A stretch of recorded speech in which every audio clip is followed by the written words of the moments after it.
à Jésus. La Bible déclare par un seul homme, Dieu a délivré son peuple. Par un prophète, il a libéré son peuple. Ce soir, un prophète est dans la maison de Dieu.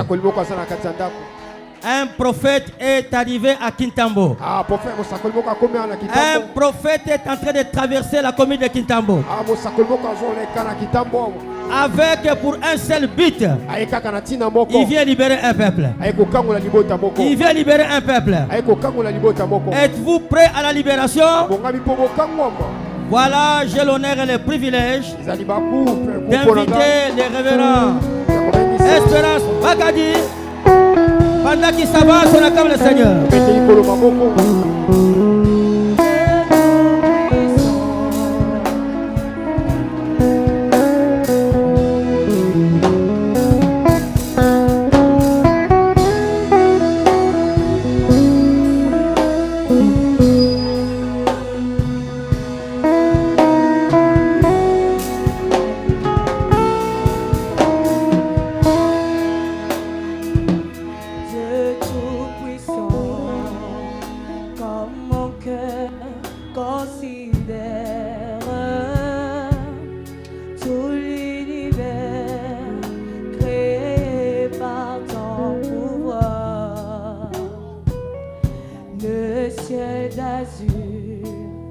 Les éclairs étonnèrent, l'éclair matin pour les ombres du soir. De tout mon être, lance lève un chant de tout puissant, que tu es grand. Gloire à Dieu, que le nom du Seigneur soit béni. Je vous salue tous au nom précieux de notre Seigneur et Sauveur Jésus-Christ. Merci de reprendre vos places et que Dieu vous bénisse.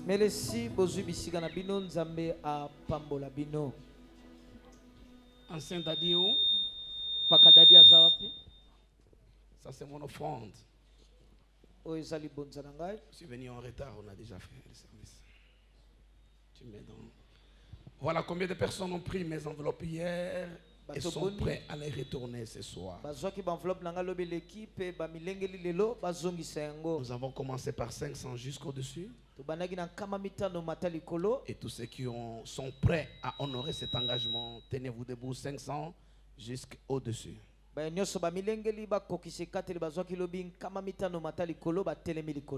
Avancez.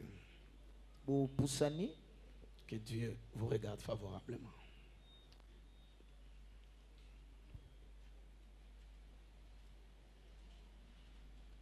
Que Dieu vous regarde favorablement. Que Dieu vous regarde favorablement. Que Dieu vous regarde favorablement. Descends jusqu'au-dessus. Avancez, c'est votre tour. Tous ceux qui ont pris des engagements, descendent jusqu'au-dessus, c'est votre tour. Si vous êtes prêts pour ce soir, avancez s'il vous plaît. Avant que je n'entre dans l'annonce de l'évangile du royaume. Alors, 100 jusqu'au-dessus, ceux qui sont prêts, avancez. Vous avez pris un engagement 100 jusqu'au-dessus, avancez s'il vous plaît. C'est maintenant qu'il faut chanter Dieu Tout-Puissant. Pasteur, vous n'avez pas fermé votre enveloppe, s'il vous plaît. Vous fermez. Fermez votre enveloppe, s'il vous plaît. Merci.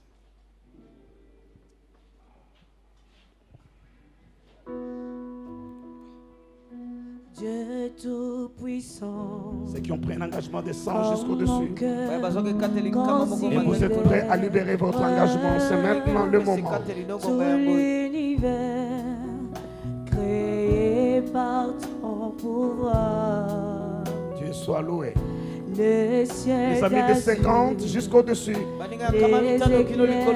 Si vous vous le pouvez maintenant. Vous avez pris un engagement 50 jusqu'au-dessus. Et vous êtes prêts à honorer. C'est maintenant. Mettez-les dans mes mains. Comme mon cœur considère tout l'univers créé par ton pouvoir. Le ciel d'azur. Le ciel d'azur. Les éclairs, les tonnerres. Les éclairs et tonnerres. L'éclair matin ou les ombres du soir. Quelqu'un d'autre? Pour les ombres. Oh, de tout mon être. De tout mon être. Alors s'élève un chant. S'élève un chant. Dieu tout-puissant. Que tu es grand. Que tu es grand. De tout mon être. De tout mon être. Alors s'élève un chant. S'élève un chant. Dieu tout-puissant. Que tu es grand. Nous allons ce soir lire le livre du prophète Ésaïe. Il est considéré de tout le temps comme un prophète majeur. Majeur parce que son livre est pratiquement le résumé de toute la Bible, qui a 66 livres et chaque chapitre représenté par l'un des chapitres d'Ésaïe. Ya mokapo na epimelo na likolo po Biblia mo metatsa mina mikapo tuku motoba na motoba pe eza kati bongo pe mikanda na buku na mosako. Mais prophète, pasteur Michel, ça ne se fait pas. Vous mettez les pasteurs ordonnés devant vous. Qui d'autre est là? Pasteur Bijou ou pasteur Jacques est devant. Ça c'est l'ordre dans la maison de Dieu. Pasteur Rachel, tu étais où? Tu n'as pas vu? Pasteur Rachel, tu n'as pas vu ça? Si vous froissez l'onction, elle ne fonctionne plus. Si l'ordre n'est pas établi, ça ne marche pas. Derrière. Merci. Merci. Je parlais du prophète Ésaïe qui est l'un des prophètes majeurs. Majeur parce que son livre a 66 chapitres et chaque chapitre représente un livre de la Bible.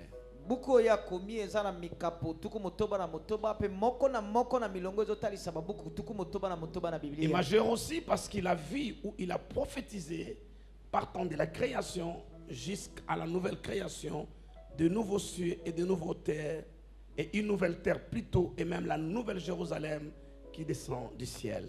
Il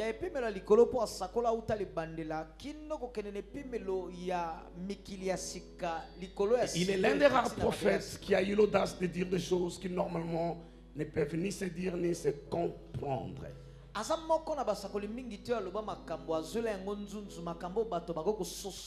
Et ce soir, c'est Ésaïe qui nous parle. Dieu nous parle par Ésaïe et au son de ma voix. Au chapitre 10, le verset 27, il est dit: et il arrivera en ce jour-là. Et je suis content d'annoncer à quelqu'un que ce jour-là dont Ésaïe a prophétisé, c'est maintenant et c'est ici.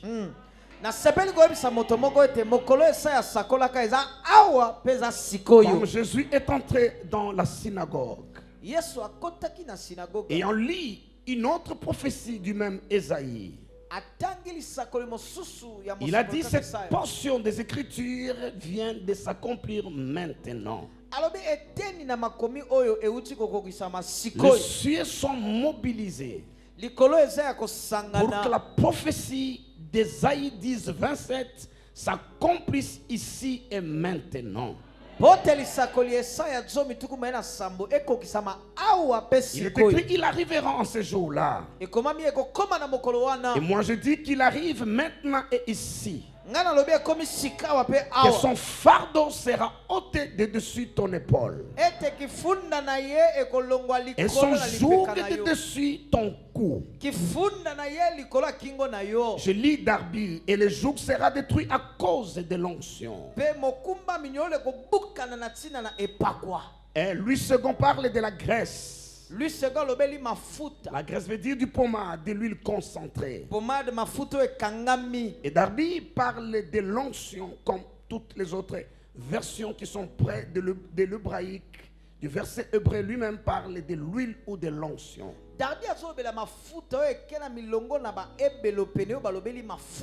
Laissez-moi vous donner le contexte historique de ce texte. Dieu a livré son peuple entre les mains de la Syrie à cause de sa rébellion, à cause de son idolâtrie et de ses turpitudes.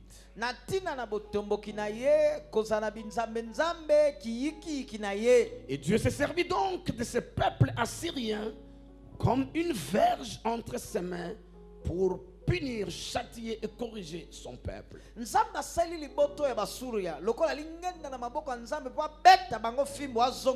Et dans leurs ailes, ils sont allés au-delà. Remarquez que cet animal dont parle Israël, je vais expliquer, ou cette personne dont parle Israël, dont parle Ésaïe, n'appartient pas à celui qui a mis son fardeau et son joug sur lui. Il est question d'Israël, les descendants d'Abraham qui sont en alliance avec le Dieu des cieux. Ils appartiennent à Dieu en vertu de leur alliance de sang. Mais Dieu a ôté l'enclos qui le protégeait. Parce qu'il parle d'Israël, il parle de sa vigne bien-aimée. Ces plants qu'il chérissait, qu'il a engraissé, qu'il a préparé pour qu'il donne des fruits. Il dit qu'il a mis une clôture autour pour que le bête des champs et le méchant ne vienne pas détruire sa vigne. Il est donc question d'Israël. Mais à cause de leur rébellion, Dieu va ôter la clôture, Dieu va ôter le mirail de protection. Ainsi, il est dit qu'il est livré entre les mains des Assyriens, qui sont venus donc l'assujettir. Je veux répéter et que quiconque m'entende comprenne qu'Israël n'appartient pas à la Syrie. En vertu de son alliance, il appartient à l'Éternel, le Dieu des armées. J'aurais bien dit, ils appartenaient à l'Éternel, le Dieu d'Israël. Mais celui qui vient l'oppresser, celui qui vient mettre le joug sur lui et qui pose des fardeaux au-dessus ses épaules n'est pas son maître. Donc cela veut dire que nous n'appartenons pas au diable. Comme je l'ai dit hier, le sacrificateur roi est venu par son sacrifice suprême. Il nous a rachetés de la mauvaise manière de vivre héritée de nos pères. Désormais nous lui appartenons.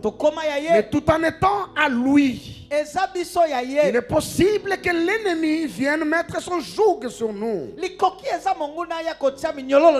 Pour Israël, c'était parce qu'ils ont péché, mais ça peut aussi être pas parce qu'ils ont péché. Ainsi, il est venu mettre son joug. Et ce peuple était dans la servitude et sous le poids de l'oppression. N'oubliez pas, hier nous avons dit que Dieu a envoyé à ce peuple qui était maudit, qui était dans le poids de la misère, il leur a envoyé un roi sacrificateur dans la personne de Melchisedec.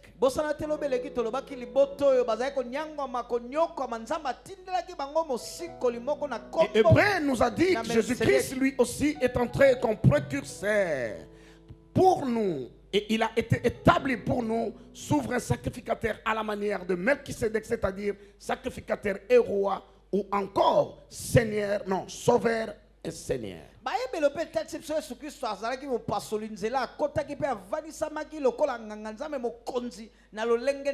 Nous sommes donc les troupeaux de son pâturage.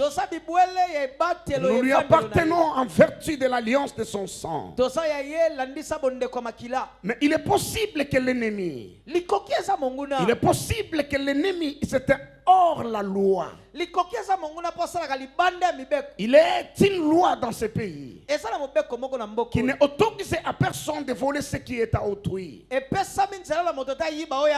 Et d'ailleurs, la loi prévoit même les punitions ou les châtiments qui vont s'en suivre lorsque quelqu'un agit de cette manière-là.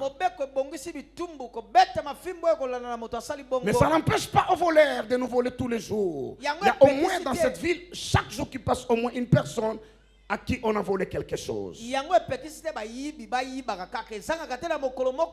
Parce que des voleurs sont de hors la loi. La Bible dit qu'il il y a une expression qui dit ils n'ont ni foi ni loi. Il ne respectent ni leur conscience ni la loi établie. C'est exactement de cette manière-là que le diable agit. C'est pourquoi hier je l'ai dit et je reviens ce soir encore avec force. Jésus a dit que le Fils de l'homme est à Paris pour détruire les œuvres du diable. Les œuvres du diable ne consistent pas seulement à posséder des familles, à posséder des individus, des nations et des peuples comme ses esclaves à lui. D'ailleurs, c'est au pluriel les œuvres du diable. Il y en a plusieurs. Et chacune de ces œuvres est régie par une stratégie donnée. Et d'ailleurs, je remarque, après que le Seigneur nous ait rachetés, après qu'il nous ait acquis par son sang, nous devenons véritablement la cible du diable et de ses œuvres méchantes. C'est ce qui se passe dans ce texte-là. Ainsi, la Bible dit qu'il arrivera en ce jour-là que son fardeau à lui sera ôté du dessus ton épaule à toi. Cela veut dire que tu ne lui appartiens pas. Tu appartiens à quelqu'un d'autre. Mais lui est venu mettre sur toi son fardeau. Et il t'a assujetti à son joug. Mais j'ai une bonne nouvelle pour quelqu'un. C'est que le chapitre 10 d'Ésaïe vient avant le chapitre 9. Et le chapitre 9 dit ce qui suit. Donc avant qu'il y ait le chapitre 10, avant que ça soit possible que le fardeau de l'ennemi soit ôté du dessus de ton épaule et que son joug soit brisé du dessus de ton cou, il faut qu'il y ait d'abord le chapitre 9. Et le chapitre 9 dit ceci: et les ténèbres ne régneront pas pour toujours.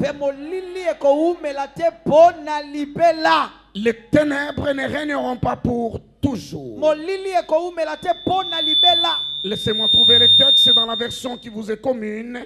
Il est écrit: mais les ténèbres ne régneront pas toujours sous la terre, où il y a maintenant des angoisses. Pourquoi il y a des angoisses? Parce que des gens sont sous le fardeau de l'ennemi.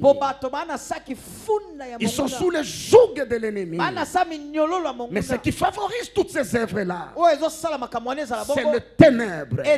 Parce que lorsqu'on est dans le ténèbre, ce qui est à vous, votre voisin peut le prendre. Ce qui est dans le ténèbre, toutes sortes de mauvaises œuvres peuvent se commettre sans être dénoncées. La Bible dit: la lumière est venue parmi les hommes, mais ils n'ont pas aimé la lumière. Ils ont préféré les ténèbres parce que leurs œuvres sont mauvaises. Lorsque les gens vivent dans les mauvaises œuvres, lorsqu'ils vivent d'une manière dissolue, ils aiment opérer dans les ténèbres. Mais la Bible dit: mais les ténèbres ne régneront pas toujours. Sous la terre, il y a maintenant des angoisses. Il y a des angoisses à cause de la présence des ténèbres. Et je suis venu annoncer ce soir que les ténèbres ne régneront plus dans ta famille. Cet amen-là, je le jette dans la poubelle. Je disais, les ténèbres ne régneront plus dans ta famille. Et si les ténèbres ne règnent plus, il n'y aura plus d'angoisse. Les cris de pleurs seront changés en des cris de joie. Les lamentations et l'opprobre sera changé en cantique de louange et en joie.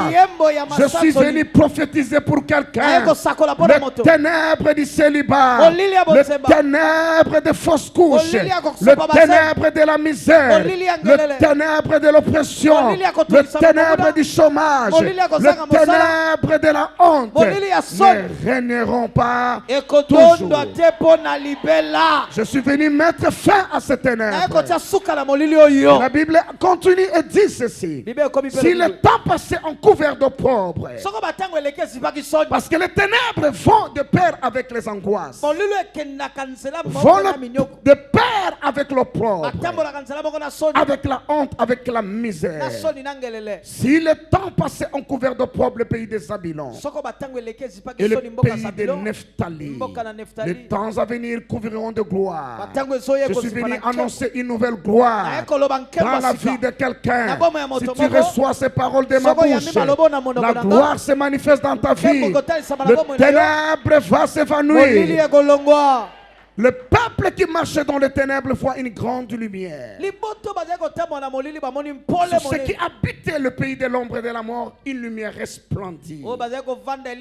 Cette grande lumière, cette lumière qui resplendit, a été apportée par la révélation de la parole. La parole leur a été envoyée. Le prophète a parlé de la part de Dieu. Comme je parle ce soir, et au son de sa parole, parce qu'il a dit qu'au commencement était la parole. La parole était avec Dieu. La parole était Dieu. Elle était avec Dieu au commencement. Toutes choses ont été faites par elle. Et rien de ce qui a été fait n'a été fait sans elle. En elle était la vie. La vie est venue ce soir. Et la vie était la lumière des hommes. Et lorsque la lumière brille, le ténèbre se dissipe.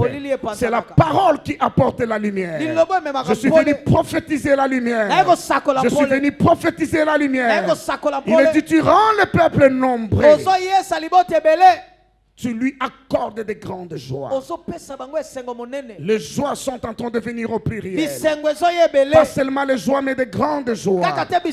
Et le peuple se réjouit devant toi. Comme on se réjouit à la moisson. Comme on pousse des cris d'allégresse au partage du butin. Car le joug qui pesait sur lui,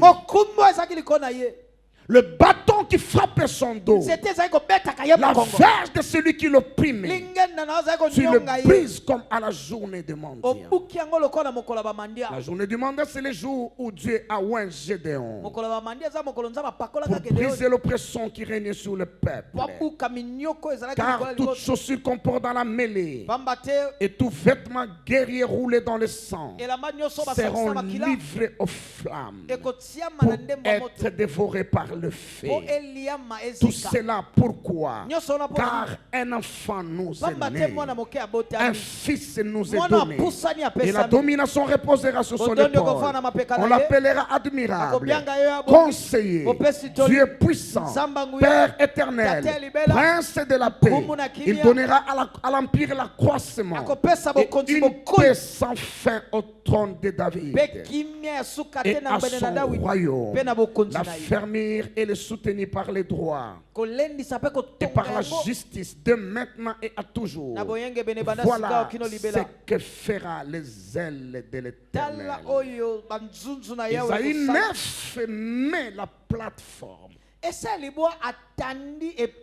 qui permet à Esaïe 10 de se concrétiser dans nos vies. Un enfant nous est né, un fils nous est donné. C'est celui-là dont nous avons parlé hier, le sacrificateur roi qui est venu à la manière de Melchisédek. Et parce que lui est venu, parce qu'il nous a racheté de la servitude par son sang précieux, maintenant le jour de celui qui pesait sur nous. Maintenant, le fardeau qui était sur nos épaules n'a plus le droit d'être. Ce jour est donc arrivé ce soir. Avant que je te parle, avant que je ne prophétise sur toi, il était important que tu comprennes des choses. La première des choses, c'est que cet animal-là n'appartenait pas à celui qui a mis le joug et qui a mis le fardeau. Deuxièmement, il y a un préalable important. Il fallait que l'enfant naisse et que le fils soit donné pour que maintenant Ésaïe 10, 27 devienne possible. Qui dit qu'en ce jour-là, son fardeau sera ôté de dessus ton épaule et son joug de dessus ton cou. Et la graisse, l'huile ou l'onction fera éclater les jours. Ça se passe avec des animaux. Aussi féroce, aussi robuste qu'il peut être. Pour les dompter et les soumettre à votre volonté. On prenait un morceau de bois et on taillait juste la taille exacte du cou de l'animal. Un peu comme un col pastoral qui prend tout mon cou là. Et on mettait l'animal sous ses jougs, c'est ce qu'on appelait les jougs. Il arrivait des fois qu'on utilise du fer pour des animaux qui étaient robustes ou qui étaient rebelles. Et ces morceaux de bois ou de fer conditionnaient l'animal, le soumettait à la volonté de celui qui le domptait. Toutes les fois qu'il voulait faire un mouvement contraire, dans le sens contraire de la direction où on voulait l'amener, ces morceaux de bois ou de fer qui tout au long de ce jours a déjà gratté toutes ses poils, rasé toutes ses poils, commençait donc à le blesser. Et toutes les fois qu'il avait mal, son réflexe de survie le poussait donc à se soumettre à la position qu'on lui a assignée. C'est ce qu'on appelle le joug. Maintenant qu'il est soumis sous cette position, l'oppresseur, celui qui l'assujettissait, pouvait mettre autant de fardeau sur lui, sur ses épaules, sur son dos. Et il n'avait pas le pouvoir de s'en débarrasser. En temps normal, s'il n'a pas de joug et que vous mettez du fardeau sur lui, il suffit qu'il bouge, ce fardeau sera renversé. Mais maintenant qu'il est soumis à un joug, tout mouvement lui est atroce et pénible. Et il peut porter dans ce joug-là. J'aimerais que vous puissiez remarquer que cet animal n'est pas enchaîné. On n'a même pas besoin de l'enchaîner. Le joug déjà réduit son mouvement. On dit en français sa marge de manœuvre. Il ne peut pas aisément courir avec. Il lui est difficile de s'enfuir. Et n'oubliez pas qu'il n'appartient pas à celui qui le domine de cette manière. Il le domine pour juste l'assujettir. Et le joug, c'est ce qu'on appelle les embargos sataniques ou démoniaques. Ce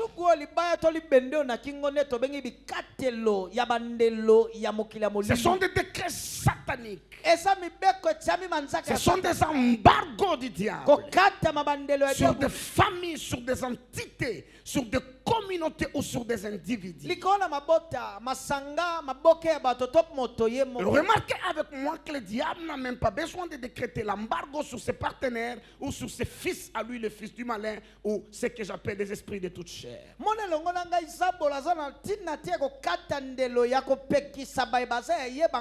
Parce que cela lui appartient en propre. L'embargo, il impose plutôt aux enfants de Dieu. C'est comme ça Esaïe dit son joug à lui sera brisé du dessus ton cou à toi. Cela veut dire que celui qui t'oppresse là, il n'est pas ton allié, il n'est pas ton ami, il n'est pas ton maître. Le berger ne met pas de joug sur ce brebis à lui. Il est conduit au moyen de sa voix. Il parle et ses brebis le suivent. Ça s'appelle les embargos sataniques. Je reviens dans ce que je dis hier et que je viens de répéter là. Le Fils de l'homme est apparu pour détruire les œuvres du diable. Les œuvres du diable, ce n'est pas seulement la servitude, l'esclavagisme ou la possession démoniaque. Il y a des enfants de Dieu qui sont sous des embargos sataniques. Il y a des serviteurs de Dieu qui sont sous des embargos sataniques. Et quand un homme est sous un embargo, il n'est plus fréquentable. Comme ça se passe au niveau des relations des nations. Quand un pays est sous embargo des Nations Unies, tous les autres pays n'ont pas envie publiquement de le fréquenter, de peur de subir le même embargo. Et le diable impose des embargos aux enfants de Dieu. Et le fardeau qu'il met au-dessus les épaules, ça, ce sont des sanctions qui ressortent de chaque embargo. Quand un pays a des embargos, il y a des conséquences qui ressortent de ces embargos-là. Soit vous ne pouvez pas lui vendre du pétrole, vous ne pouvez pas lui vendre des armes, il ne peut pas faire de commerce avec les restes de pays. Et des fois on l'isole même, il n'y a plus de pont aérien. Je me souviens du président Mandela qui a fait, il est parti en Libye au bord de véhicules. 4x4. Parce qu'à l'époque il est sorti en prison, il voulait remercier tous ses alliés. Il est même passé par Kinshasa pour dire merci au président Mobutu et au peuple congolais. Il a atterri en Chili, mais il ne pouvait pas atterrir à Tripoli parce que le pays était sous embargo économique. Le ciel lui était fermé, toutes les liaisons aériennes étaient fermées.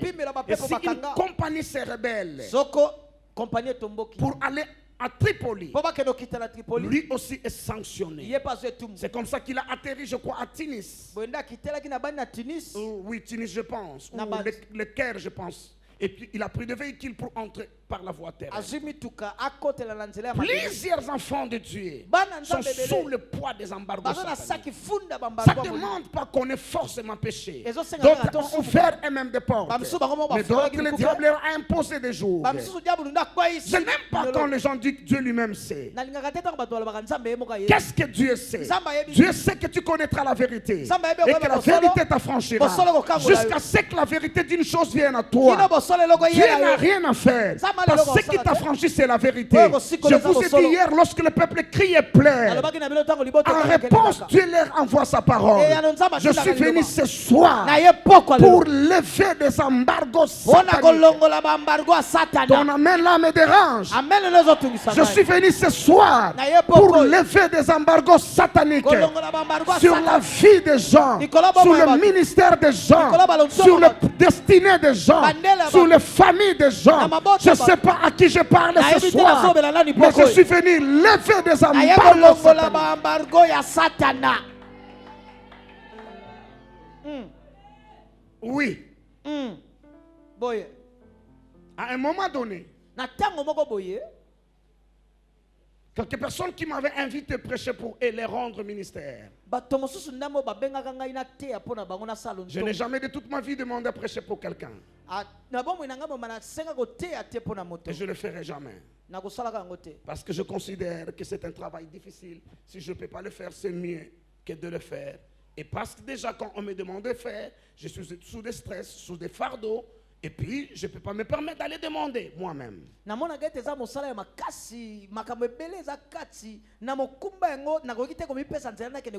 gens qui m'avaient invité de mois auparavant. 9, d'autres même une année auparavant. Pour que je travaille et que je prêche pour eux, et j'ai accepté. On commençait poliment et sagement à trouver des excuses pour remettre en question leurs invitations.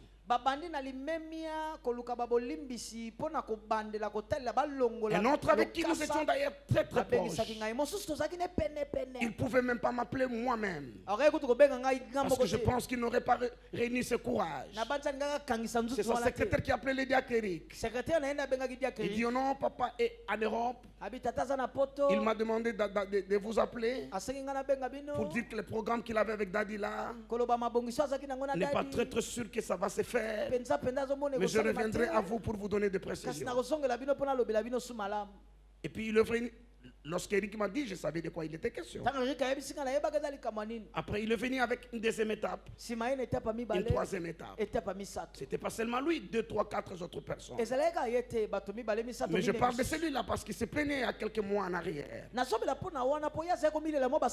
Que ça fait 5 ans, il est derrière moi, que je prêche pour lui. Pourquoi je ne vais pas prêcher pour lui? Je suis son ami, j'ai le devoir de l'aider dans le travail qu'il fait.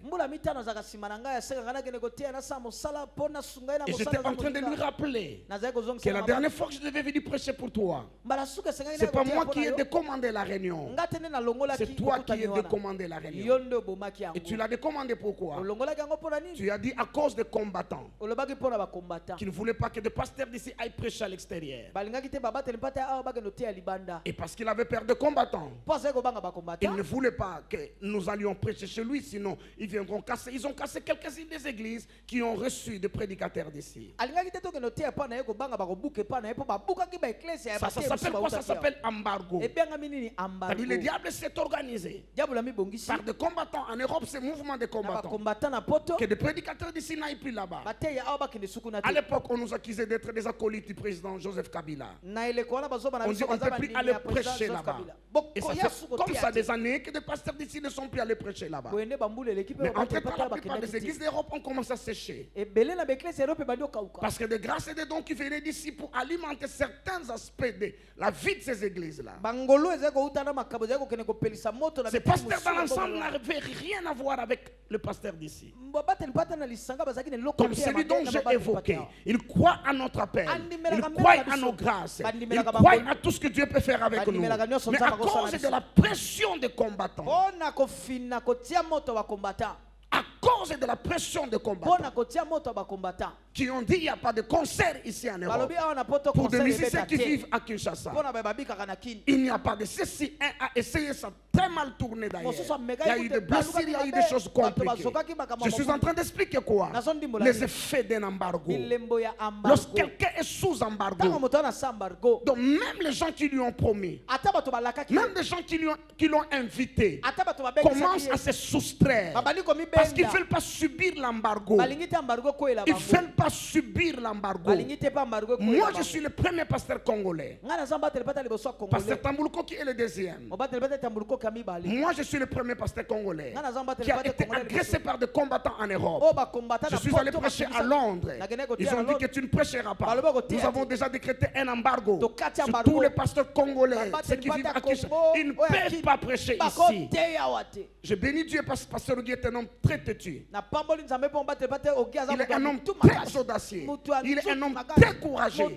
Pasteur Guy dit il prêchera. Vous n'avez en vertu d'aucune loi, ni céleste ni terrestre, vous pouvez interdire à mon pasteur de venir prêcher. Il viendra prêcher.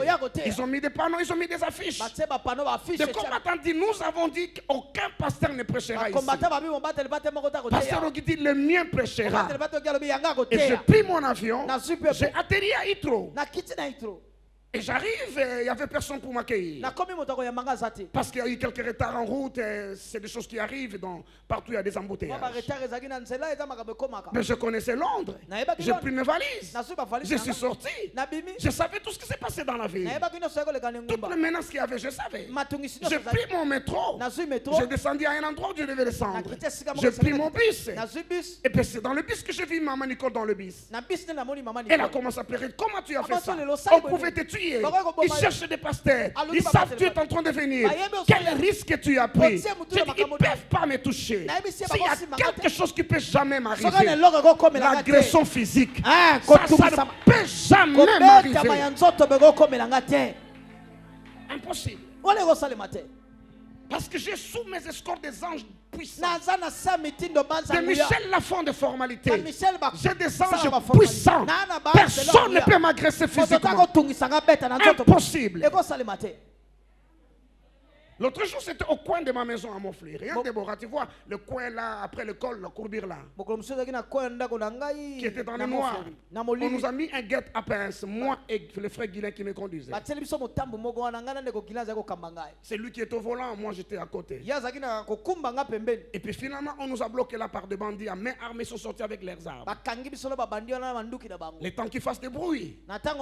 Ça c'est Guilain qui dit. Il dit, je n'ai pas compris, nous étions avec Daddy. Et puis je me suis retrouvé tout seul. Ils m'ont confisqué la voiture. C'est Guilain qui explique ces choses-là. Il dit, je vis Daddy remonter avec le commandant du sous-siat des magasins. Nous étions ensemble avec lui. Ils sont venus caca avec leurs armes. Il dit, après je me retrouve tout seul. Je vois Daddy en train de monter avec des policiers. Il dit, j'étais ébahi. Parce que mes anges ne peuvent pas me laisser tomber dans le piège des hommes impossibles. Et ceux qui ont pris ma voiture, ils ont démarré. Et ils sont partis. Ils arrivent à Kasavubu quelque part. Deux, comme toujours font les bandits, deux restent dans le véhicule. Et puis les autres vont pour opérer dans une boutique en face. Et puis finalement, ils ont traîné. C'est là on éteint le moteur de la voiture en attendant. Ils ont éteint le phare. Maintenant, les autres ont pillé là-bas en face. Ils ont pris l'argent et tout ce qu'il faut. Ils sont rentrés dans la voiture. Ils ont dit aux autres, on y va. Ils ont démarré. La voiture a refusé. C'est la voiture du prophète. C'est l'onction du prophète. La voiture a refusé de partir. Et les jeunes gens du quartier sont sortis, ont commencé à le suivre. Ils ont tiré à l'air. Ils ont abandonné tout ce qu'ils avaient dans le véhicule. Ils ont abandonné le véhicule. Ils ont fui à pied. On m'a appelé la nuit que le véhicule est au pire. Je parlais de Londres. Parce que je parle de l'embargo. Je lève ma main droite. Où que tu ailles, tu ne tomberas pas sous le piège des sorts. Amen. Je lève ma main droite. Où que tu ailles, quoi que tu fasses, tu ne tomberas pas sous le piège des sorts. Reçois sa petite parole. Que 1000 tombent à ta droite, 10 000 à ta gauche. Tu ne seras pas atteint. Mais de tes yeux seulement, tu verras les ennemis succomber. Amen. Maman Nicolas commence à pleurer. Il dit, tu as pris un risque très très grand. Je dis, rien ne pouvait arriver. Jusqu'à ce qu'on est allé à la maison. On a organisé notre conférence. Et puis, des combattants ont organisé leur bande. Ils sont venus en plein culte. Avec des couteaux, avec ceci, avec des armes blanches, avec des bâtons, avec... Pour la toute première fois. C'est en 2006, après les élections de 2006. Et j'étais en train de prêcher. Leur plan c'était, ils arrivent, ils créent des désordres, ils déshabillent le prédicateur. C'est ce qu'ils ont fait à notre papa, l'apôtre Tamboulokoki. Ils l'ont déshabillé à l'église. Ouais. C'est comme ça qu'ils sont maudits. L'un d'entre eux, il a vécu presque toute sa vie à Londres. Il a la femme, il a ses enfants. Il est sorti un samedi pour aller à une fête à Paris. Il retourne à la frontière. Il est anglais, il est britannique, il donne son passeport. Les policiers disent c'est un faux passeport. Ça ne t'appartient pas. Tu n'entres pas. Il dit je vis ici. Il sort ses cartes de banque. Les policiers te disent c'est faux. Il sort toutes ses cartes deviennent faux. Il dit mais ma femme vit ici. Mes enfants vivent ici. Le policier dit tu n'entres pas. Et il n'est plus entré. On l'a refoulé en France. On dit tout dans ces documents est faux. Il a pris des avocats, on a fait des recours. Jusque là dans le homme, tout était faux et archi faux. Sa famille était obligée. Sa femme et ses enfants de quitter Londres et d'aller le rejoindre vivre à Paris. Parce qu'on ne joue pas avec l'onction. Alors c'était ça leur plan. Heureusement qu'on avait cette soeur à l'église. qui avant de se convertir, il était dans une bande de gangs. Elle était comme comment on dit, une patronne des gangs des Jamaïcains. Des jeunes Jamaïcains qui prennent la drogue, qui font tout ça. Elle a appelé ces jeunes gens. Il dit, je suis en danger. Il dit, mère, quel danger nous on est là en vie, qui peut te mettre en danger? Il dit, je suis à tel endroit, venez vite. Et elles n'ont pas des armes blanches. Ils sont de mineurs. Ils savent si on les arrête, ils vont sortir dans quelques semaines. Et là, dans la prison de mineurs, d'ailleurs, on leur donne des filets mignons, on leur donne des steaks à manger. C'est même bon qu'à la maison. Avec les desserts de crème glacée. Ils sont venus avec des armes. Il leur a expliqué que mon pasteur est en train de prêcher. Parce que Congolais, c'est munduki. Les petits là sont venus là. Il fait seulement sa veste comme ça. C'est comme ça qu'ils ont laissé leur pasteur prêcher. Dans une église, moi, ça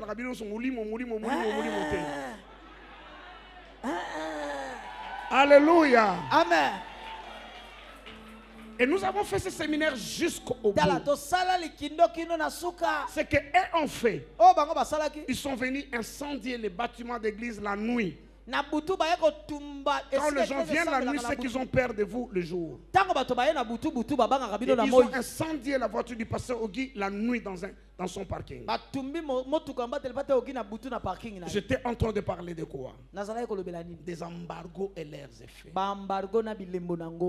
Lorsqu'on vous met sous embargo, en fait, c'est pour vous affaiblir. C'est pour vous assujettir. Et pour vous réduire. Et vous ramener sur la table des négociations. À bas coût d'ailleurs, comme on en fait pour tous les pays qui passent par l'embargo. La nourriture devient difficile. Le but de l'embargo, c'est quoi? Pour des pays que vos peuples se révoltent contre vous. Si on vous met sous les embargos des armes, vous ne pouvez pas acheter des armes. C'est pendant ce temps qu'un même fabrique des rébellions à gauche et à droite. Ils savent que vous ne pouvez pas résister. Et plusieurs enfants de Dieu sont sous des embargos sataniques. Mais aujourd'hui, les embargos s'élèveront. Je dis aujourd'hui, c'est jour que sur ton cou sautera. La Bible dit l'huile, le joug sera brisé à cause de l'huile. Parce que l'huile a le pouvoir de pourrir le bois. Et plus il pourrit, toutes les fois que l'animal bouge, ça ne fait plus mal. Mais c'est le trou qui s'élargit. Tous ceux qui sont sous les embargos sataniques, je suis venu avec des l'onction ce soir. Montre-moi ta bouteille d'huile ce soir.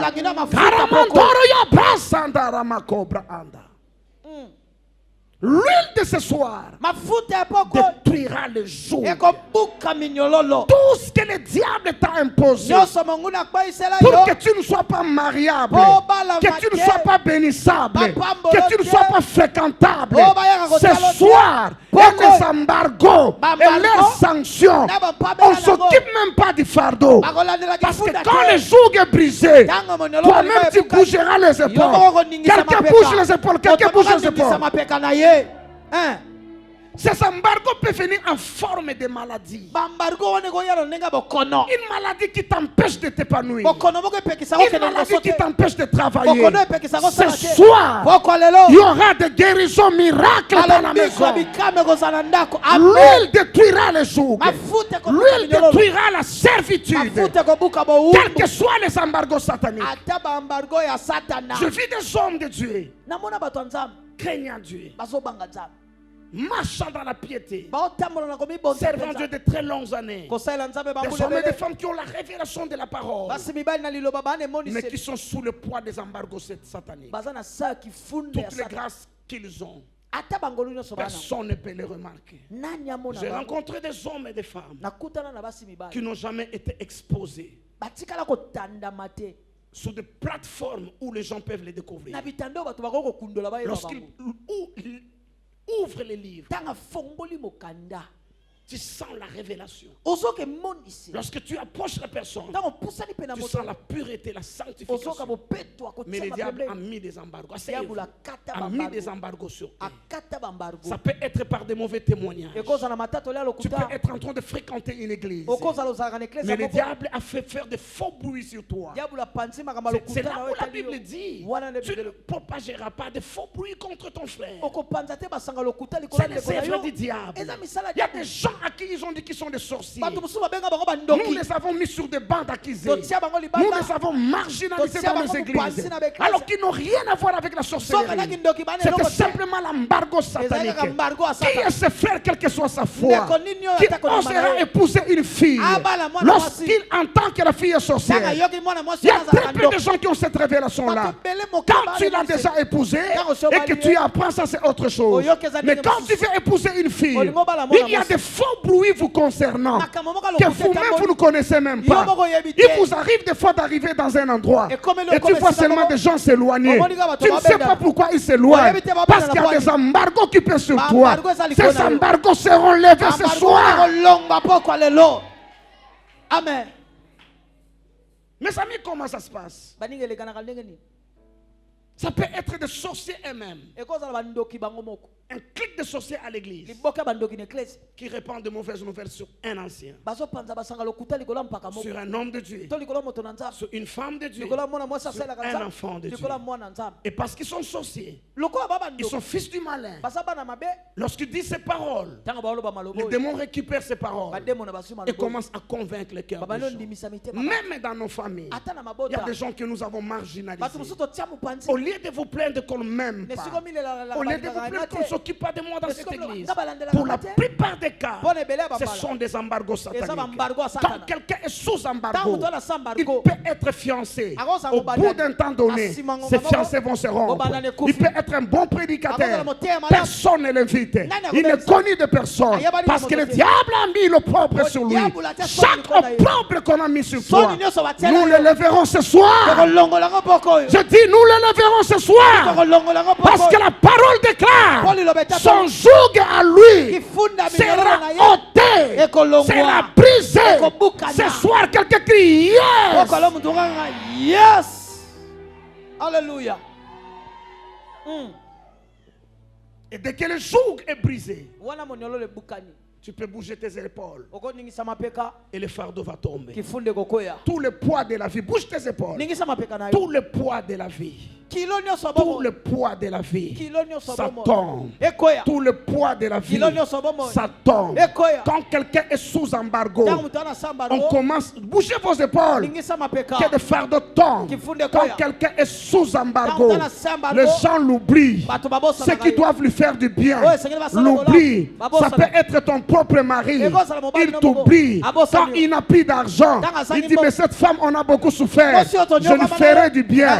Mais dès qu'il touche l'argent, ton souvenir quitte. Ça peut être ton... Bouge tes épaules. Ça peut être ton pasteur, ça peut être tes amis qui t'ont oublié. Tout le bien que tu as fait à cause des embargos sataniques, tu peux te plaindre, tu peux te justifier, tu peux accuser des hommes et des femmes. Si l'embargo est satanique, le problème c'est pas les hommes, le problème c'est celui qui a mis le coup. Mais Dieu merci, ce soir dans la maison, il y a de l'huile dans la maison. Il y a de l'huile dans la maison ce soir. Dieu merci, il y a de l'huile dans la maison. La Bible dit que le joug sera brisé à cause de l'huile. L'huile touchera ta tête. L'embargo sera levé. Les sanctions seront annulées. Tu recouvreras la liberté de courir, la liberté de reçu, la liberté de te marier, la liberté de faire les affaires et de t'envoler. Au nom du Seigneur Jésus-Christ, je brise les embargos, je détruis les embargos. Au nom de Jésus. Ce jour-là, c'est aujourd'hui et maintenant. C'est aujourd'hui et maintenant. Il y a des gens qui ont de mauvaises odeurs. Isaac a dit à Jacob, son fils, il dit l'odeur de mon fils. Et comme l'odeur d'un champ que l'Éternel a béni. Il y a aussi des odeurs de malédiction qui se dégagent de la vie de certaines personnes. Sur le plan spirituel, tout ce qui s'approche de toi, tout ce qui devait te faire du bien, cette odeur-là les repousse. L'huile ce soir, l'huile ce soir, brisera ce jour-là. Tu redeviendras fréquentable, tu redeviendras bénissable. Je suis un prophète de Dieu.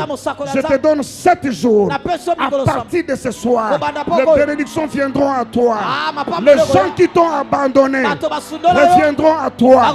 Les gens qui ne t'ont plus appelé, ils vont te rappeler. D'ailleurs, à la fin de ce culte, tu feras des appels à l'absence. Les gens qui t'ont abandonné, ils viendront te dire, je ne sais même pas qu'est-ce qui s'est passé.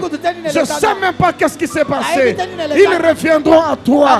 L'Éternel les ramènera. Parce que l'huile, ça détruit le joug. L'huile, ça embellit. L'huile, ça maquille. L'huile, ça décore. L'huile mettra ta vie en couleur. Le bonheur et la grâce viendront à toi à cause de l'huile. L'embargo se relève. Karamando brushanda bato. Larande kamara yandomo shandra bao. Kurabato masa. Mikalarando brusha. Kilarabando. Brusha brahande. Kilarabako. Tout ce qui avait des embargos, les embargos vous imposent des limitations. Des embargos vous mettent des limitations au-delà desquelles vous ne pouvez pas aller. Quand un homme, une femme est sous embargo, il y a des montants qu'il ne peut pas toucher. Il y a des gens qu'il ne peut pas rencontrer parce que ces gens risquent de l'aider. Je décrète et je déclare ce soir, je vais lever les embargos. C'est la fin des embargos. J'ordonne que les bénédictions reviennent à toi. J'ordonne que les bonnes connexions viennent à toi. Oh mon Dieu. Karamando brushanda. Alléluia. Koramando brushanda la baa. Kelarando ko brushanda la ha. Le samarando ko Rasamando cobruha, Elaraba cobru tamasa, le camarando, le chamarando, robo shanda, Ilarando, rabato masuka, eramando, lucarabando, shekalarabande, shikenda, ularamando, shanda, rekata, urabato, lokosa, rikanda, Jésus libère, Jésus guérit, Jésus affranchit, Jésus ta main. C'est qui c'est toi qui domine sur les hommes, qui domine sur les hommes. C'est qui c'est toi, c'est qui c'est toi qui ôta mon péché, qui ôta mon péché. C'est Jésus, c'est Jésus. Et on chante, Alléluia. Oh, je te prie.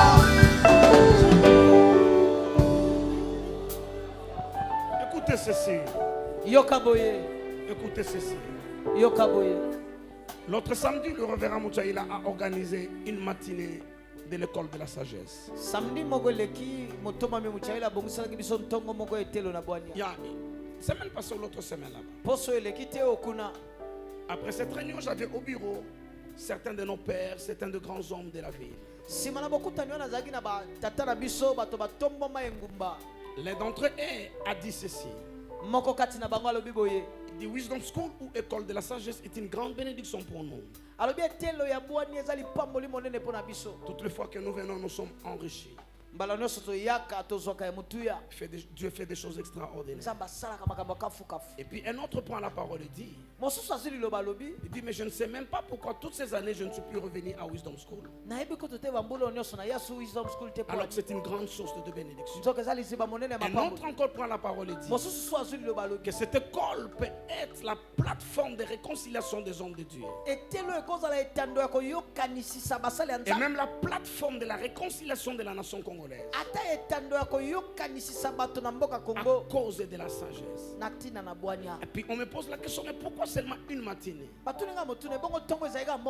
Pourquoi c'était pas de lundi jusqu'à samedi?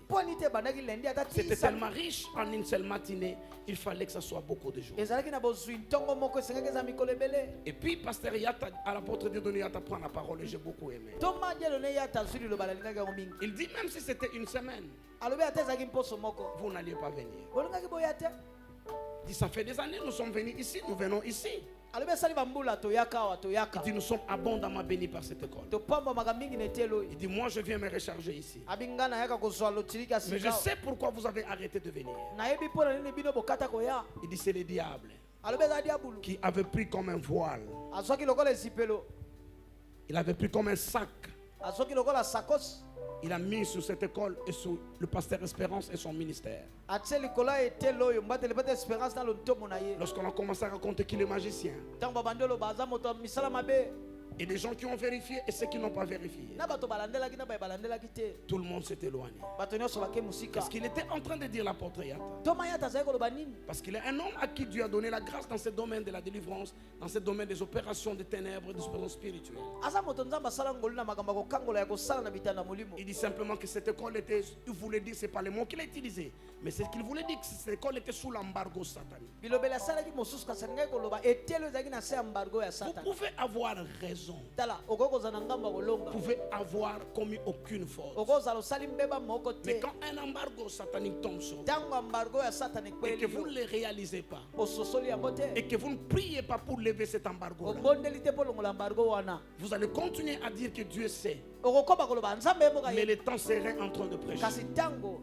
Tu seras assis sur le banc. Peut-être comme pasteur assistant ou ancien ou prédicateur, je ne sais pas. Tu vois défiler dans ton église là, en train de prêcher. Des gens qui n'ont même pas ton niveau spirituel. Tu es à ta place et dis, mais si c'était moi là, mais je vais bénir les gens. Mais ça serait extraordinaire. Tout ça, ça se passe en toi. Mais l'embargo qui a sur ta vie t'empêche d'accéder sur cette plateforme. C'est le mensonge du diable. Pour d'une part priver les autres de grâce que toi tu as. Mais entre-temps te bloquer toi-même. Le mot que je voulais utiliser ancienne marité, c'est asphyxier. Le but de l'embargo, c'est asphyxier quelqu'un. Jusqu'à ce que tu n'as plus de souffle. Tu n'as plus de souffle. C'est ça le but des embargos. Donc on coupe toute provision, toute aide, toute connexion, tout ce qui sont. Je disais l'autre jour à Bandalungwa. J'étais dans un pays d'Afrique de l'Ouest prêcher l'évangile. Je n'ai même pas parlé des choses que je parle ici. Je prêchais d'autres choses, je crois, sur la sagesse ou quelque chose comme ça. Asseyez-vous. Sur la sagesse divine ou quelque chose de ce genre. Un homme était dans l'auditoire. Alors que moi je prêchais. C'est lui qui raconte plus tard qu'il a vu quelqu'un derrière moi qui était très élancé. Il était robuste. Ses pieds sur la terre, sur la plateforme, sur l'estrade, mais sa tête allait au-delà du plafond, ça entrait jusqu'au-delà. Mais cet homme faisait des signes à ses frères qui me suivaient. Lui suit la prédication. Mais il voit l'homme là derrière lui, en train de lui faire signe. Et dans le signe, il lui disait, à la fin du culte, toi, parle avec cet homme. Il va t'aider. Il va te sortir. Il a compris son message. Il est allé voir son pasteur à la fin. Il dit, permets-moi de parler avec ce pasteur. Je crois que ma destinée est entre ses mains. Son pasteur a organisé un rendez-vous juste après le culte au bureau pour lui. Et il m'a amené. Son pasteur m'a dit ceci. Il dit, mon fils que voici, c'est un homme de bien. Si Dieu le bénit, toutes les conditions de notre église peuvent changer en une semaine. Mais tout ce qu'il fait ne marche pas. Parle avec lui et si tu peux l'aider, tu m'aideras. Et tu vas aider cette église. Et tu aideras la destinée de plusieurs. Et on est resté à 2. Et l'homme a commencé à parler avec moi. Il m'a cité les noms de présidents qu'il connaissait. Connaître, c'est-à-dire personnellement. C'est-à-dire s'il le voit, le président va s'arrêter et l'appeler par son nom. Et il me dit son propre président dans leur pays. Il dit, j'ai dormi avec lui sur un même lit. Pas un jour, pas 2 jours, pas 3 jours. Mais des mois durant. Il y a des années en arrière. Quand pour lui et pour nous tous, la vie n'avait pas de forme. Il dit, il me connaît par mon nom. Je le vis. Il ne sait rien faire pour moi. Il me dit plus grave encore, pasteur. Un matin, je me réveille. Nous n'avons absolument rien à la maison. On venait d'ailleurs de nous déguerpir parce que plusieurs mois d'impayement. Et une cousine à ma femme qui n'est même pas mariée, qui n'est même pas chrétienne. Toutes ces filles qui ont une vie de libertinage. Nous a récupérés dans son appartement avec les enfants. J'étais tellement gêné que je ne pouvais pas rester là-bas. Je venais juste voir les enfants, mais je dormais ailleurs chez les amis. À une permanence d'une de leurs églises. Et puis finalement, un matin, il se réveille. Son téléphone sonne. C'est son président qui l'appelle au téléphone. Il dit, oh mon Dieu, il s'est souvenu de moi aujourd'hui. Il prend le téléphone à l'autre et il commence à parler. Son président lui pose la question. Je lui donne le nom d'Anissé, c'est pas son nom, c'est juste le nom que je lui donne. Il dit, Anissé, comment tu vas? Au bout du fil, lui dit, bon, par la grâce de Dieu, on tient. Son président, mais tu vis comment? On m'a dit que tu n'as même plus de maison, tes enfants, ta femme sont chez un de tes parents. Qu'est-ce qui t'arrive? On m'a dit tu n'as même plus de véhicule. Mais j'ai pitié de toi, qu'est-ce qui se passe? Pourquoi tu peux souffrir comme ça? Pourquoi? Celui qui lui pose la question, c'est qui? C'est le président de lui dit, mais tu connais toute ma situation. Tu m'as même promis. J'attends. Le président dit, mais ça m'étonne. Moi, président dans ce pays, j'aide même les gens que je connais pas. D'autres, je les ai connus il y a quelques mois. Mais toi, tu souffres vraiment. Mais j'en souffre.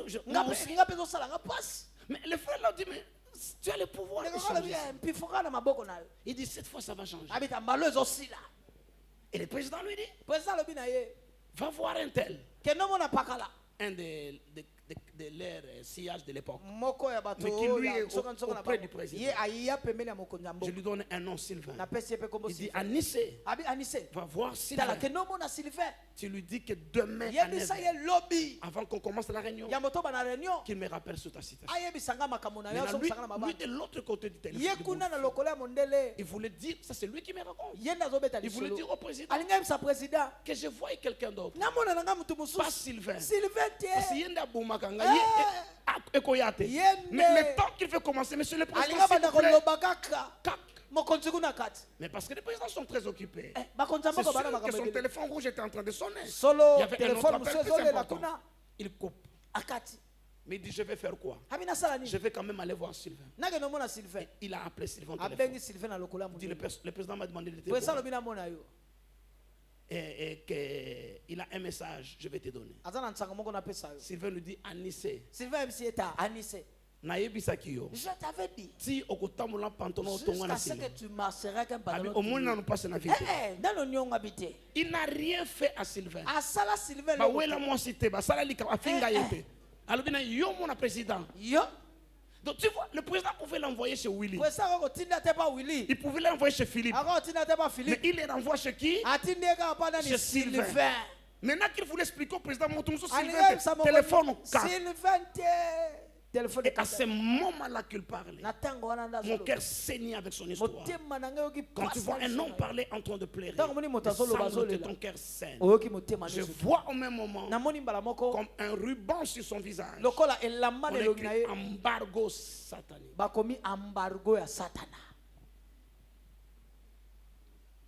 Vous voyez comment ça se passe? Toi, tu vas te plaindre. Mon petit frère, j'ai payé pour lui le minéral. Le lot abonga abosaningai. Moi, je l'ai envoyé en Europe. Quand quelqu'un est sous embargo, kitoko na yo wana kaka miroir kitoko kayona miroir. Et des gens qui ne peuvent rien pour toi. Des gens qui ne peuvent rien pour toi. C'est eux qui feront ton intelligence. C'est eux qui feront ta beauté. C'est eux qui feront que tu es courageux. Mais tous ceux qui peuvent t'aider dans la vie, quand il y a embargo satanique, ils t'oublient. Tu es béni de toutes sortes de bénédictions en Christ. Mais l'embargo fait de toi non bénissable. Tu peux être béni mais non bénissable.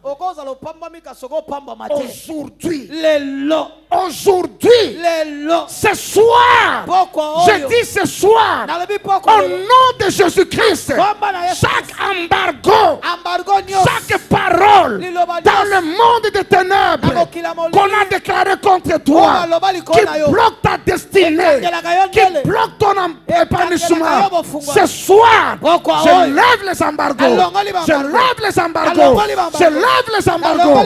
Je lève les embargos. Je brise ce jour. Tu es libre à partir de ce soir. Amen. Tout ce que Dieu t'a donné, tout ce qui est à toi, c'est ravi. Je dis c'est ravi. Quand quelqu'un est sous embargo, des nuages obscurs viennent couvrir son étoile. Et des mages qui venaient pour t'apporter de l'or et des richesses, il ne peut plus voir ton étoile parce que des nuages l'ont couvert. Je lève ma main droite. J'appelle le vent du nord. J'ordonne que le vent du nord vienne pour balayer. Vienne pour balayer. Je lève ma main droite, j'ordonne que le vent du nord vienne balayer tous les nuages qui ont couvert ton étoile. Va! Va! Que ce nuage s'en aille, s'en aille, s'en aille. Que ce nuage s'en aille et que ton ciel s'éclaircisse pour que ton étoile soit vive, que ton étoile soit vive, que ton ministère soit exposé, que ta destinée soit exposée. Je lève les embargos, je lève des embargos sataniques, quel que soit ce qu'on a utilisé. Je lève des embargos, que ce soit en forme de maladie.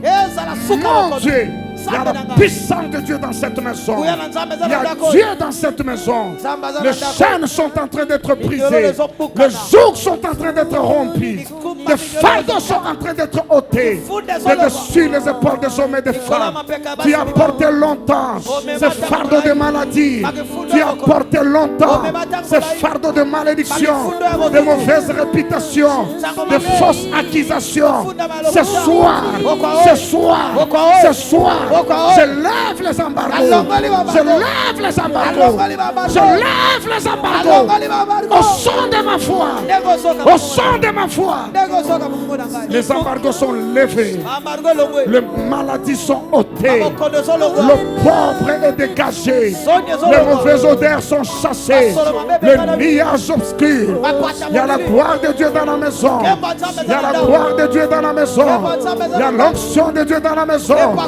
L'huile dans la maison ce soir, c'est pour détruire les jougs, briser les jougs, briser les jougs, ôter les épaules, le fardeau, où que tu sois, que Dieu te touche maintenant, que Dieu te touche maintenant, que Dieu te touche maintenant, au nom de Jésus.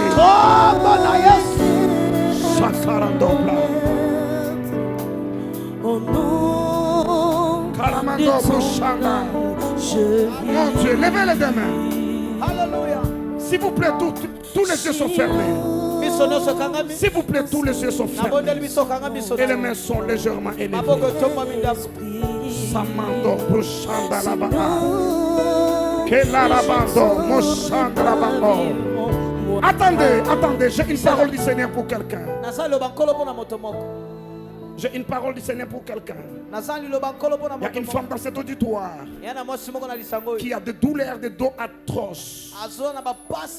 Ça le sursaute là pendant la nuit. Et le sommeil s'en va, elle ne sait plus dormir.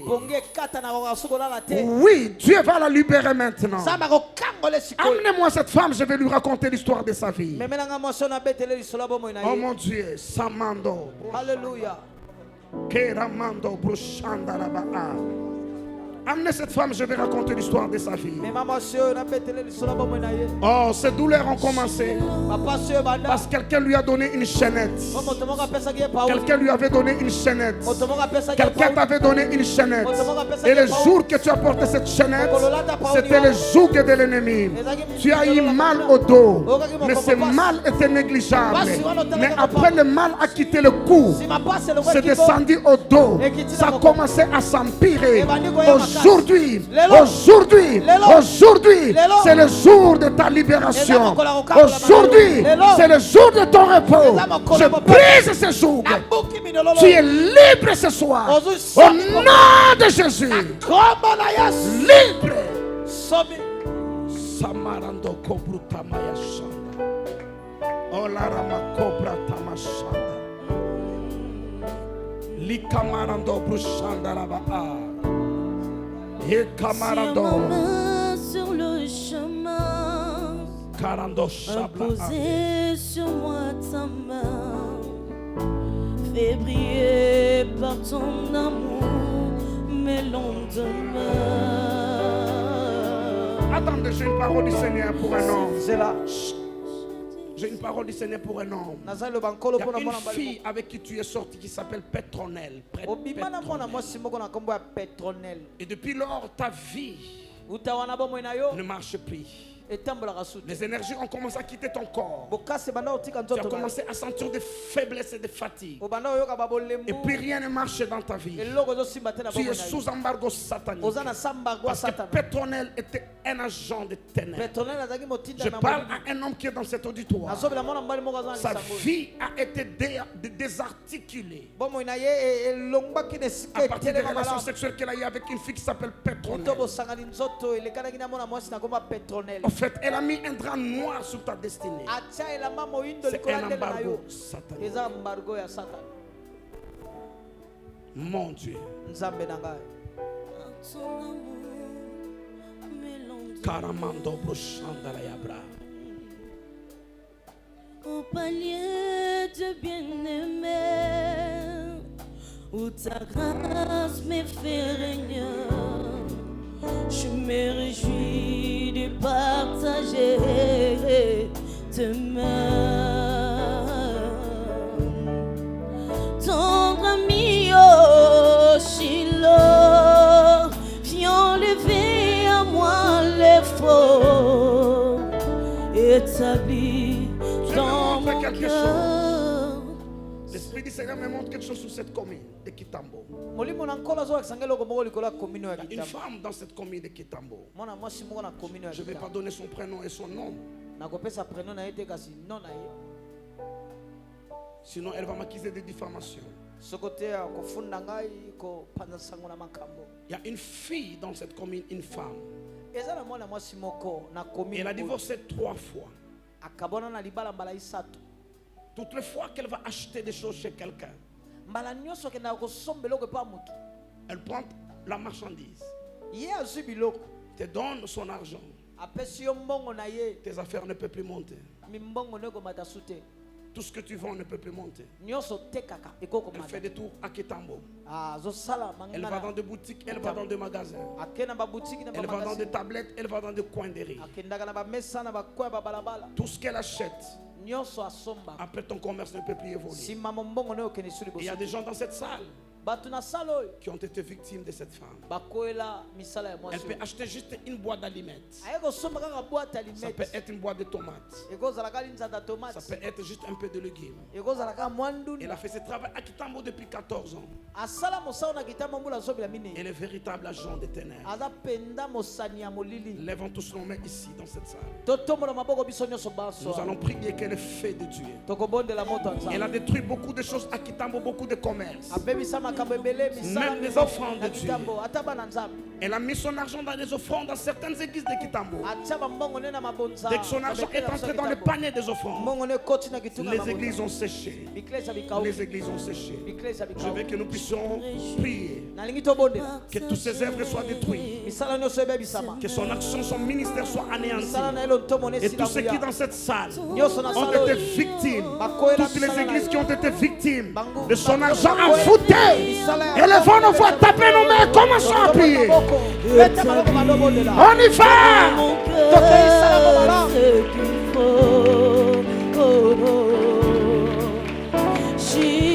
Soparamando. Tapez nos mains et prions ensemble. On y va. Elle a fait beaucoup de dégâts dans les églises à Kitambo. Elle a mis 5000 francs d'offrande. L'église a commencé à sécher financièrement. Mon Dieu.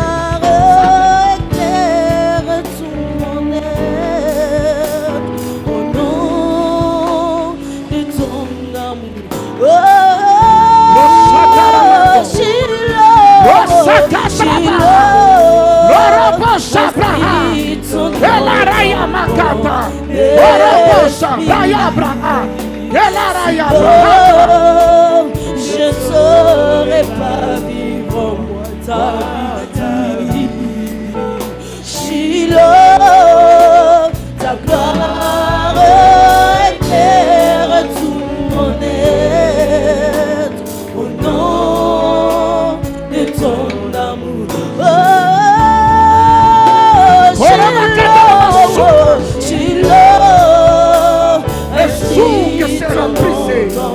À cause de lui, le fardeau est ôté de dessus de cette porte. Je ne saurais pas vivre en moi ta vie.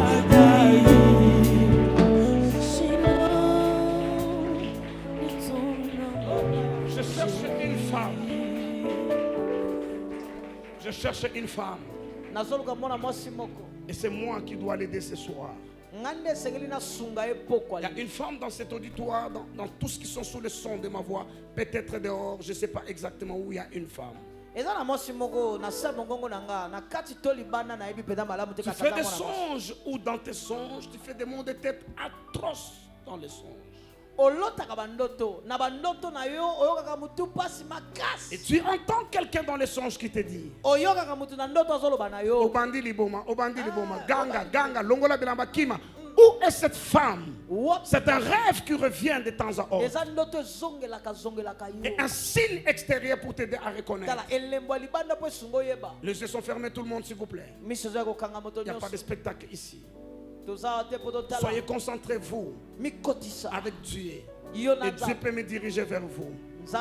Je disais comme signe extérieur. Il t'arrive des journées de faire des maux de tête. Tu sens comme si ta tête va éclater. Et tu as du mal à retenir tes songes. Où est-ce que tu es? Je vais te voir ici devant.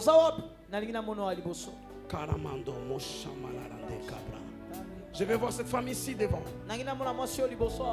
Je suis là ce soir pour t'aider. Je vais arrêter ce cycle satanique et démoniaque. Cette femme ou cette fille, je vais te voir ici. Parce qu'il y a un plan de ténèbres. Que tu deviens folle au début du mois de janvier de l'année prochaine. Mais ça ne doit pas t'arriver.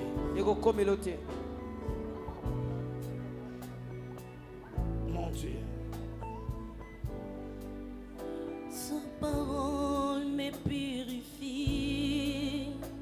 et ton sang me justifie. Enseigne-moi à arrêter. Mettez les autres à côté. Elle, tu la gardes là, c'est elle. Les autres, tu les mets à côté, je vais m'occuper d'elle. Celle-là, celle-là. Celle-là. Ton esprit en moi venait. Attendez. Lorsque tu grandissais, tu étais une petite jolie fille. Tu avais une beauté, des beautés éclat. Tout le monde. Une petite jolie fille. Et les gens aimaient beaucoup te porter lorsque tu étais bébé. Il y a une amie à ta maman qui a mis une aiguille dans ta tête. Et c'est ce qui fait cette histoire de folie.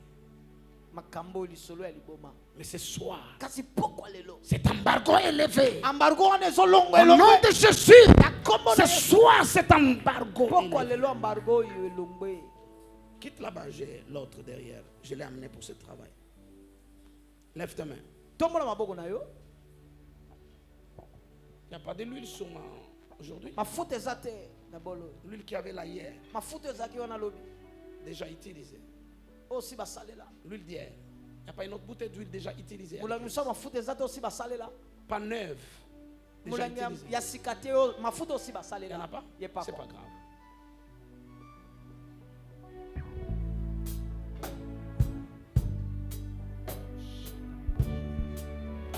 Ta parole me purifie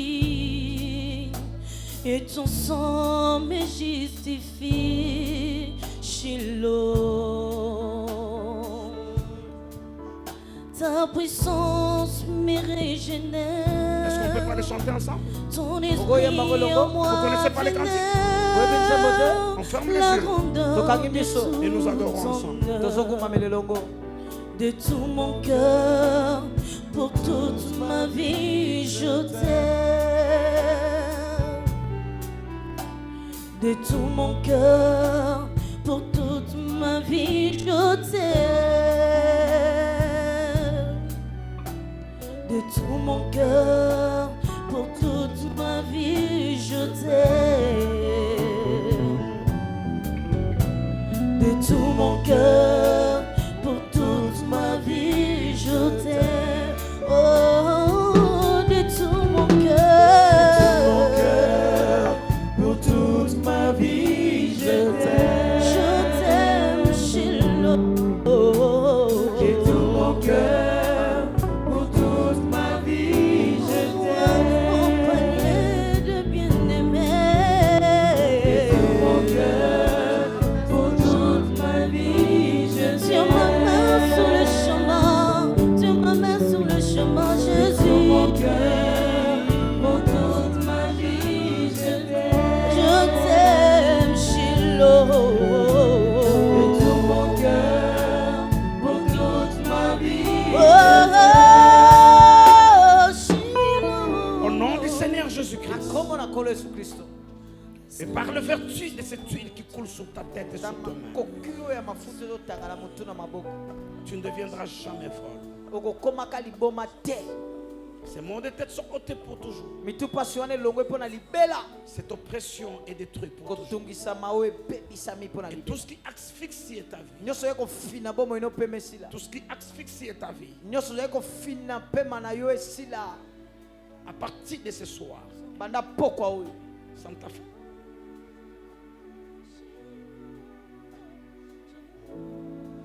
à partir de ce soir, ça ne pourra jamais plus jamais t'asphyxier. Que cette huile fasse briller ta vie. Que ta destinée brille. Ce jour est tombé. Le poids de l'oppression sont ôtés. Va et commence à vivre ta vie. Va et commence à vivre ta vie. Va et commence à vivre ta vie. Et que tu amènes des témoignages et des résultats. Au nom de Jésus-Christ. Pour ces cris de joie. Pour ces cris de victoire. Pour ces cris de victoire. Soulevez votre oui. me réjouis de partager. Dieu d'Abraham, d'Isaac, soulevez votre oui.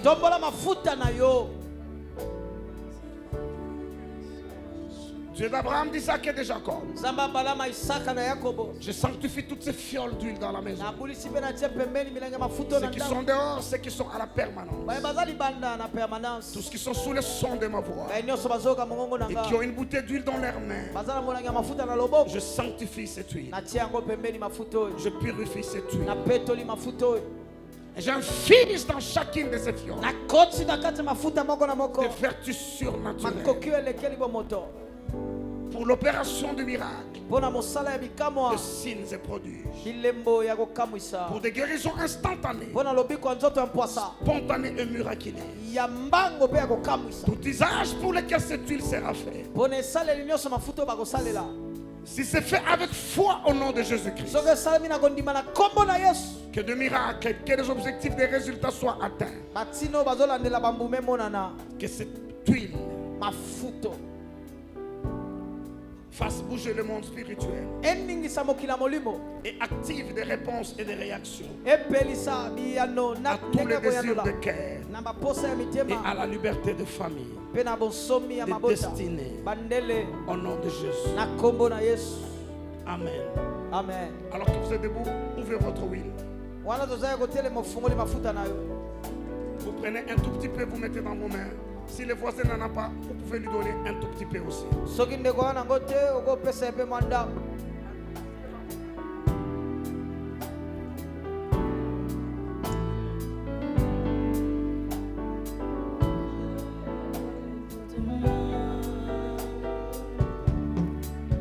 Tiens ma main sur le chemin. Montrez-moi de l'huile que vous avez dans vos mains. Montrez-moi les mains qui ont de l'huile. Nous avons lu dans Ésaïe 10, verset 27. Quand ce jour-là, et nous nous disons en ce jour ici, le fardeau sera ôté de dessus ton épaule. Son fardeau à lui, le fardeau de l'oppresseur, et son joug de dessus ton cou. L'onction ou l'huile fera éclater les jours. Toute forme de limitation, chaque joug qui pèse sur toi, cette huile au contact de ton corps, les jougs sont brisés et le fardeau par conséquent tombe. Au nom du Seigneur Jésus-Christ, mettez cette huile sur votre tête ou votre front. On y va. C'est la même chose. Vous gardez votre main. Vous faites comme ça, bien sûr. Voilà. Vous vous oignez. Voilà les mots. Vous vous oignez. Visage et tête. Karamando. Fais briller par ton amour. Que des maladies disparaissent. Que des blocages. Le régime de l'oubli. La dureté de la vie. L'hostilité de l'environnement. Soit brisée. Soit brisée. Soit brisée. Soit brisée. Soit brisée. Soit brisée. Au nom de Jésus. Au nom de Jésus. Au nom de Jésus. Établis en mon cœur ce qu'il faut.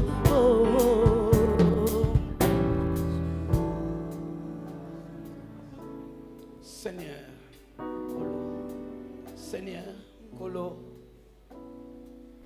merci d'ôter les maladies des corps des uns et des autres. Toutes les complications de santé, tous les dysfonctionnements des corps, je veux de miracles, Père, maintenant. Je veux que des myomes, des kystes, des bibons disparaissent maintenant. Des malformations disparaissent maintenant. Que des maladies disparaissent maintenant. La Bible dit si l'esprit de celui qui a ressuscité Christ d'entre les morts habite en nous. Cette onction représente l'esprit de celui qui a ressuscité Christ d'entre les morts. Laissez-la par terre s'il la faut. Tu fais seulement qu'elle tombe pas mal, mais tu la laisses par terre. Je disais l'esprit de celui qui a ressuscité Christ d'entre les morts, représenté par cette onction sur votre tête. La Bible dit si il habite en vous, il rendra la vie à vos corps mortels. Tout le corps amorti, tout le corps amorti. Tu as des fatigues qui ne se justifient pas. Peut-être ça peut être l'âge. C'était des maladies non connues. Aujourd'hui c'est la fin de ces régimes-là. Aujourd'hui je décrète la fin de ces régimes-là. Je décrète la fin de ces régimes. En vertu de cette huile et au nom de Jésus-Christ. Que Dieu vous donne de nouveaux organes. Que Dieu organise vos appareils dans votre corps. Que Dieu renouvelle les cellules de votre corps. Au nom puissant de Jésus. Au nom puissant de Jésus. Toutes les portes qui étaient fermées jusqu'à ce soir. En vertu de cette huile qui a ôté les jours. Que ces portes s'ouvrent. Que ces portes s'ouvrent. Que ces portes s'ouvrent. Que ces limitations reculent. Que ces limitations reculent. Que ces limitations reculent. Là où tu n'avais pas accès, je te donne accès. Toute inaccessibilité est brisée. L'inadmissibilité est brisée.